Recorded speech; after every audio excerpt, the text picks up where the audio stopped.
반갑습니다. 어제 본문 2장에서는 예수 그리스도의 화평하게 하는 사역에 대해서 말씀했습니다. 오늘 본문에서는 사도 바울 자신의 상황과 사도적 사명, 그리스도의 비밀 등에 대해 말씀합니다. 1절에 헬라어 성경을 길승남 교수는 이렇게 번역합니다. 이러함으로 이방인 여러분을 위하여 그리스도 예수의 죄수된 나 바울은, 사도 바울은 갇힌 상태입니다. 죄수의 몸입니다. 그런데 현실적으로 보자면 로마 당국에 의해 체포 구금되어 있는 상태입니다. 그래서 로마의 죄수라는 표현이 맞을지 모릅니다. 그런데 그리스도 예수의 죄수된 바울이라고 스스로를 소개합니다. 2절 이후에서 그렇게 표현하는 이유를 알게 됩니다. 3절에서 경륜의 의미가 무엇일까요? 경륜은 관리, 경영, 통치 등의 뜻을 가진 단어입니다. 곧 하나님의 구원 계획일 것입니다. 하나님의 경륜은 그리스도의 비밀입니다. 왜 비밀입니까?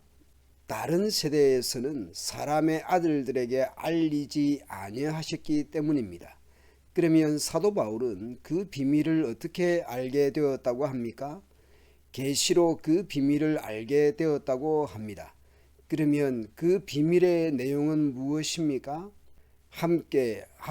함께입니다.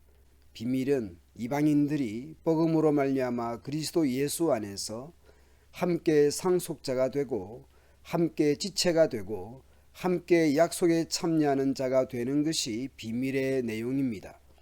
2장에서 그때는 할례, 언약 등에 대해서 외인이었고 소망도 없고 하나님도 없고 그리스도 밖에 있었는데 이제는 그리스도 안에 있고 오직 성도들과 동일한 시민이요 하나님의 권속이 된 것입니다. 성전으로 함께 연결되어 지어져 갑니다. 이것이 하나님의 경륜, 하나님의 구원 계획입니다. 이렇게 한 근거가 그리스도 예수 안에서 그리스도의 피에 근거한 것입니다. 사도 바울은 바로 이 복음을 위하여 그의 능력이 역사하시는 대로 자신에게 주신 하나님의 은혜의 선물을 따라 일꾼이 되었다라는 것입니다. 하나님의 은혜의 경륜은 그리스도의 피로 말미암는 구원 계획입니다. 그것은 비밀이었으나 이제 계시를 통해 바울에게도 나타나게 되었고 이방인들도 그리스도 안에서 함께 상속자가 되고 함께 지체가 되고 함께 약속에 참여하는 자가 되는 것입니다. 바울은 그 복음을 위한 일꾼이 되었다라는 것이죠. 그러므로 드러난 것은 로마에 의한 죄수이지만 하나님 편에서는 예수 그리스도의 죄수라는 것입니다. 법정적으로 보면 로마 감옥에 갇혔지만 영적으로 또는 복음적으로 보면 예수님의 죄수가 되는 것입니다. 사도 바울은 또한 자신을 어떻게 소개합니까? 모든 성도 중에 지극히 작은 자보다 더 작다고 말합니다. 하나님의 복음 비밀을 맡은 일꾼이지만 맡은 일은 크지만 자신은 제일 작은 자라고 말합니다. 중요한 일을 맡았지만 자신은 낮고 작은 자라는 것입니다. 교회에서 중요한 책임을 맡았다고 자신을 높이는 것은 다른 것입니다. 문제입니다. 사도 바울이 가장 작은 자이지만 자신이 맡은 일이 얼마나 중요한지 말합니다. 측량할 수 없는 그리스도의 풍성함을 이방인에게 전하게 하시고 영원부터 만물을 창조하신 하나님 속에 감추어졌던 비밀의 경륜이 어떠한 것을 드러내게 하려 하심이라. 사도 바울의 사역이 가지는 궁극적인 방향이나 목표가 무엇입니까? 이는 이제 교회로 말미암아 하늘에 있는 통치자들과 권세자들에게 하나님의 각종 지혜를 알게 하려 하심이니. 그런데 하늘에 있는 통치자들과 권세들은 누구일까요? 6장 12절에 우리의 씨름은 혈과 육을 상대하는 것이 아니요 통치자들과 권세들과 이 어둠의 세상 주관자들과 하늘에 있는 악의 영들을 상대함이라 라는 구절을 참조하면 악한 영적인 존재들로 보입니다. 그런 악한 영적 존재들까지 하나님의 각종 지혜를 알게 합니다. 어떻게 어떤 방법으로 그렇게 하나님의 각종 지혜를 드러내십니까? 교회로 말미암아 그렇게 하나님의 각종 지혜를 하늘의 악한 영적 존재들까지 하나님의 지혜를 알게 해줍니다. 교회는 그리스도의 영광스러운 몸이라고 1장 23절에서 말씀했습니다. 하나님의 거하실 처소 성전으로 말씀하기도 했습니다. 이제 오늘 본문에서는 교회는 하나님의 각종 지혜를 나타내는 것입니다. 교회가 얼마나 영광스러운지 생각해야 합니다. 물론 눈에 보이는 건물 자체가 교회는 아닙니다.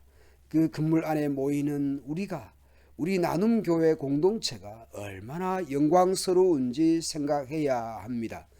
그냥 세상의 단체나 계모임 이런 것과는 전혀 성격도 목표도 다릅니다.